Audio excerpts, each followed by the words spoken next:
أبراهام كام مدري كران كاب هزبخا تفليخا وطا نبت أنا زرئي كام مدري كان عندما أتو بسم آب وولد ومنفس قدوس أحد أملا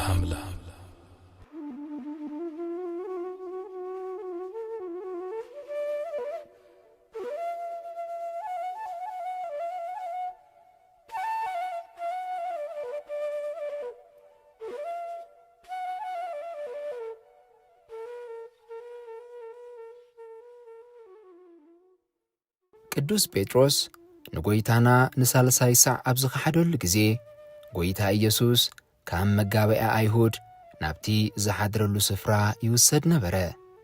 ጴጥሮስ እዚ ሰብ እዚ ብፍጹም ኣይፈልጦን እናበለ ክምሕልን ክራገምን እንከሎ ደርሆ ከይነቀወ 3 ሳዕ ክትክሕደኒ ኢኻ ዝበሎ ቃል ጎይታ ዘከረ። ናብ ወፃኢ ኸይዱ እውን መሪር ብኽያት በኸየ። እቲ የዋህ ጴጥሮስ ብገላው ተኸቢቡ ነዚ ሰብ እዚ ኣይፈልጦን ኣብ ዝብለሉ ዝነበረ ሰዓት መምህሩ ክርስቶስ ግልጽ ኢሉ ጠመቶ። ጴጥሮስ 3 ሳዕ ኣይፈልጦን ኢሉ ንዝኸሓዶ ጎይታ ኣነ ግን ይፈልጠከ ክብል ጎይታ ኢየሱስ ክርስቶስ ርእሱ ኣቕኒዑ ጠመቶ። ጎይታ ብእስሩ ኣብ ክባ ናይ ኣይሁድ ወተሃደራት እንከሎ ንጴጥሮስ ብዓይንቱ ጠመቶ። ኦ ጴጥሮስ ንዓይ ኣይትፈልጠንን? ኣብ ባሕሪ ገሊላ ዓሳ ክትሕዝን ከለኻ ዝጸዋዕኩኻ ኣብ ልዕሊ ማያት ከም እትኸይድ ዝገበርኩኻ ካብ ውሽጢ ከብዲ ዓሳ ገንዘብ ኣውፂኻ ንዓይን ንዓኻን ግብሪ ክፈል ዝበልኩኻ ቅድሚ ዝተወሰነ ሰዓታት እግርኻ ዝሓጸብኩኻ ንዓይ ኣይትፈልጠንን? ዝብላ ኣዒንቲ ጎይታ ንጴጥሮስ ጠመታኦ። ኦ ቅዱስ ጴጥሮስ ንጎይታ ኣብ ዝኸሓድካሉ ግዜ ኣብታ ቅጽበት እቲኣ ዓይኒ ጎይታ ክትጥምትን ከለኻ እንታይ ኮን ተሰሚዕካ ይኸውን? ክሳብ ውሽጢ ልባኣቴን ክሪኣ ዝኽእላ ኣምላኻውያት ዒንቲ ንሃዋርያ ቅዱስ ጴጥሮስ እንታይ መልእኽቲ ሂበንኦ ይኾና? ነዚ ሃዋርያ ብምርካብ ሓቲቱ ክነግረና ዝኽእል ኣበይ ምተረኽበ? ካብ 3 ሳዕ ሓሊፍና 3,000 ግዜ ብሓጢኣት ዝኸሓድናዮ ነቲ ናትና ናይ ባዕልና ክሕደት ንዓና ሓቲቱ ዝነግረናኸ ኣበይ ምተረኽበ? ከም ጴጥሮስ ክንክሕድን ከለና ኩሉ ግዜ ንዝርኤና ጎይታ ምርኣይ ዝተሰኣነና መልእኽቲ ኣዒንቲ ናይ ጎይታ ሓቲቱ ዝነግረና ኣበይ ምተረኽበ? ናይ ቅዱስ ጴጥሮስ ልቢ ግን ፍሉይ እዩ። ኣዒንቲ ጎይታ ኣብ ዝረኣየሉ ግዜ ልቡ ዝወግእ ብሓዘን ዘነድድ ጣዕሳ ተሰምዖ። ዋላ እኳ ኣዒንቲ ጎይታ ብቁጣዓ ዝተመልኡ እንተዘይነበሩ ንጴጥሮስ ግን ብጣዕሳ ብኲናት ልቡ ዝወግኡ ኾኑ። ኣቐዲሙ ዘይሰምዖ ንቃዊ ናይቲ ደርሆ ሕጂ ኣብ እዝኑ ኣትዩ ተሰምዖ። ካልኦት እንተኸሓዱኻ ኣነ ግን ኣይክሕደካን ኢሉ ኣቐዲሙ ዝተዛረበ ጴጥሮስ ነቲ ዝበሎ ቃል ዘኪሩ ካብ ኩሎም ንላዕሊ ኣነ ባዕለይ ዝፈትዎ ክንሰይ ቅድሚ ኩሎም ኣነ ክኽሕዶ ኢሉ ኣስተንተነ። ብቕጽበት ከዓ ካብቲ ናብ ክሕደት ዝወስዶ ዝነበረ መጋርያ ናይ ሓዊ ኢዱ ዝስሕነሉ ዝነበረ ቦታ ረሓቐ። ጴጥሮስ ብዓይኒ ሕልናኡ ኣዒንቲ ናይ ጎይታ ብእዝነ ልቦናኡ ከዓ ንቃወ ናይቲ ደርሆ እናሰምዐ ኸደ። ካብቲ ቐጽሪ ወፂኡ ከዓ ኣምሪሩ በኸየ። ሓዘነ ኣዝዩን ተሰምዖ። እቲ ዝገርም ግን ጴጥሮስ ኦ ጎይታ ይቕረበለለይ ሃንደበት ፈሪሐ ክሒደካ ወተሃደራት ኣይሁድ ረቢሾምኒ ኣይፈልጦን የለ ተዛሪበ እናበለ በደሉ እናዘርዘረ ይቕሬታ ይሓተተን። እንታይ ደኣ ሊቅ ኣምብሮስ ከም ዝበሎ በኸየ እምበር ይቕሬታስ ኣይለመነን። ምኽንያቱ ጀረብታ ኣዕንቲ ይቕሬታ ይረኽቡ እምበር ይቕሬታ ኣይልሙንን እዮም። እቲ ትሑት ሃዋርያ ከዓ ሓንቲ ቃል ከየስተንፈሰ ኣብ ውሽጢ ጸልማት ንበይኑ ኾይኑ ኣምሪሩ በኸየ። ጎይታ ርእይዎ እሞ ምእንቲ በደሉ ኣምሪሩ በኸየ። እትሊቅ ወሲኹ ከም ዝበለ ኦጎይታና ናባና ተመልከት ምእንተ ኃጢአትና ከምንበኪ ግበረና።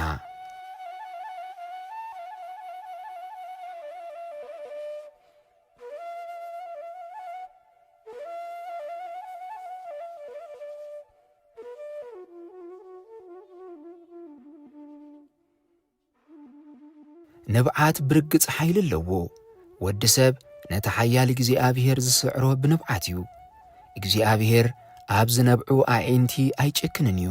እግዚአብሔር ኣምላኽ ብፍጹም ጣዕሳ እትነብዕ ነፍሲ ርዩ ኣዒንትኺ ይማርኻን ኣለዋ እሞ ኣይትጠምትኒ ይብላ። ጴጥሮስ ከዓ ብወሓዚ ንብዓቱ ክሕደቱ ሓጸበ። ኣቱም እትሰምዑ ዘለኹም ንሕና እውን ክሕደትና ክንሓጽብ ንዑ ተኣኪብና ንኣምላኽና ንለምኖ በቲ ክፉእን ጽቡቕን ከውፅእ ዝውዕል ልሳና ዘይኮነ ግን በቲ ንእግዚአብሔር ኣምላኽ ክስዕሮ ዝኽእል ሓቀኛ ንብዓት ካብ ምስሉይነት ወፂና ንለምኖ ሓቀኛ ንብዓት ጌርና ንለምኖ ንሓቂ ቀቢርና ኣብ ኮረሻ ሓሶት ተወጢሕና ኣይንለምኖ ምስ ሓቂ ደው ኢልና ክሕደትና ኣሚንና ልብን ኮላሊትን ዝምርምር እግዚአብሔር ኣምላኽ ክሕደትና ርኢዎ እሞ ናብ ኣምላኽ ጴጥሮስ ከምዚ እናበልና ብንብዓት ንጸሊ። ኦ እግዚአብሔር ንበደለይን ንነውረይን ዝሓጽብ ንብዓት ሃበኒ። ኦ ኣምላኸይ ንዓኻ ዘገልግል ንብዓት ሃበኒ። ኦ እግዚአብሔር ዝነድድ ንብዓት ሃበኒ። ኦ ኣምላኸይ ካብ ዓይነይ ፈሲሱ ርስሓት ኣካለይ ዝሓጽበለይ ንብዓት ሃበኒ። ኦ ንብዓት ዝተጣዕሱ ሰባት እትቕበል ጐይታ ንስኻ እትቕበሎ ከም ናይ ጴጥሮስ ብርቱዕ ብኽያት ሃበኒ። ኦ እግዚአብሔር ከም ኣፍላጋት ዝፈስስ ንብዓት ሃበኒ።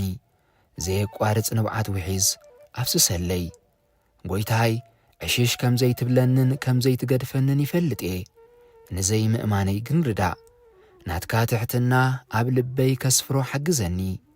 ኪንዮ ምስማዕ ክነብሮውን ርድኣኒ። ንዓይ ክትብል ዘሕለፍካዮ መከራ ንዓይ ክትብል ዝተሰቓኻዮ ስቅያት ምእንታይ ክትብል ዝበጽሓካ መከራ ኩሉ ግዜ ኣብ ልበይ ከዓቑሮ ሓግዘኒ። ሽዑ ከምቲ ቅዱስ ጴጥሮስ ብንስሓ ምስ ተመልሰ ቅድሚ ኩሉ ኣነ ምባል ገዲፉ ትሕትና ለቢስኩም ንሕድሕድኩም ኣገልግሉ ዝብል መምህር ትሕትና ዝኾነ ጐይታይ ኣነ ድኹም ባርያኻ እውን ትሕት ክብል ከም ናይ ቅዱስ ጴጥሮስ ልቦና ሃበኒ።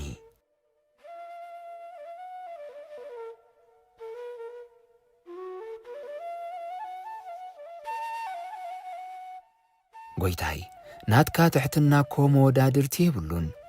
ኣብቲ ናይ መወዳእታ ሰዓት ኣይሁድ ሞት ይግብኦ ኢሎም ብዘይ ሕጊ ክፈርዱኻ ኣፍካ ከፊትካ ይግባያ ይበልካን።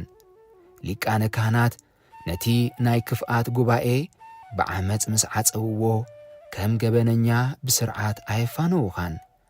ኣብ ገጽካ ጡፍ እናበሉ ገጽካ ኣጐልቢቦም እናወቕዑ ደኣ ኣሳቐዩኻ።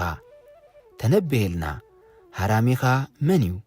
ድሓር ዝጸፍዓካ ኸ መን እዩ? እናበሉ ኣዋርዶኻ። ንስኻ ግን ቅንዕ ኢልካ እኳ ገጾም ኣይረኣኻን። ንሶም ግን ጡፍ በሉልካ ኣብ ልዕሌኻ ንዕቐት ኣርኣዩኻ። እቲ ብሕጎም ኣብ ገጽ ሰብ ጡፍ ምባል ኣዝዩ ዝሕስር ተግባር ምዃኑ ዝኣምኑ ኣይሁዳውያን ኣባኻ ክበጽሕ ግን ክዝክርዎ ኣይደለዩን። ኣይኮነን ኣብ ገጽና ጡፍ ክበሃለልና ናትና ጥፍጣፉን ንጽዮኖ ጐይታይ ከመይ ክኢልካዮ? ሊቃነ ካህናትን ማሕበረ ኣይሁድን ተተቐባቢሎም ጡፍ ክብሉልካ ከመይ ተጻዊርካዮ? ናትካ ጥፍጣፍ እኳ መድሃኒት እንከሎ ዓይነት ስውር ኣብ ዝኸፈትካሉ ጊዜ ናብ ምድሪ ድንን ኢልካ ደኣ ጡፍ በልካ እምበር ናብ ገጽ እትዕውር ጡፍ ኣይበልካን። ቅዱስ ኤፍሬም ከም ዝበለ ንገጽና ክብሪ ዝሃበ ከማኻ ዝበለስ መን ኣሎ? ዓይኒ እትዕውር ክትከፍት እኳ ኣርኣያና ኣኽቢርካ ናብ መሬት ጡፍ በልካ እምበር ኣብ ገጹ ጡፍ ኣይበልካን። ኦጐይታይ ንዓይ ግን ዋላ ኣብ ገጸይ ጡፍ በለለይ ብገዛእ ፍቓደይ ንዝዓጸኽዎ ዓይነይ እውን ክፈተለይ። ቅዱስ ያሬድ እውን ዝበደሎ ነገር ዘይነበረ ክንሱ ርኹስ ጥፍጣፍ ተዓገሰ በለ። ዝባኑ ንገረፍቲ ምዕጉርቱ ከዓ ንነፀይቲ ፀጉሪ ሃበ ክጸርፍዎን ጥፍ ክብልሉን እንከለዉ ገጹ ኣይከወለን ጥፍጣፍ ናይቶም ዓመፅቲ ካብ ገጹ ከኣሉ እኳ ገጹ ኣይደረዘን ኣብታ ምሸት እቲኣ ኣይሁድ ጭካኔኦም ሰማይ ዓረገ ጡፍ ምባል ጥራይ ከይተወሰኑ ንጎይታና ደጋጊሞም ገጹ ጸፍዕዎ ወቕዕዎ ኣሳቐይዎ ንጽባሒቱ ብዙሕ መግረፍትን ስቓይን ሞትን ይጽበዮ ከም ዘሎ ፈሊጦም እኳ ንግዚኡ ዕረፍቲ ክህብዎ ኣይመረጹን እኳ ደኣ ኣዒንቱን ኣፍንጭኡን ምንጭ ደም ክሳብ ዝኸውን ገረፍዎ ኦጐይታይ ካብዚ ንላዕሊ ክጽሕፍ ኣይከኣልኩን ንብዓት ብዓይንተይ የንጀርብብ ኣሎ ከም ናይ ቅዱስ ጴጥሮስ ናብ ንስሓ ዘብጽሕ ሓቀኛ ንብዓት ክኾነለይ እናጸለኹ ውዕለታትካ የስተንትን ኣለኹ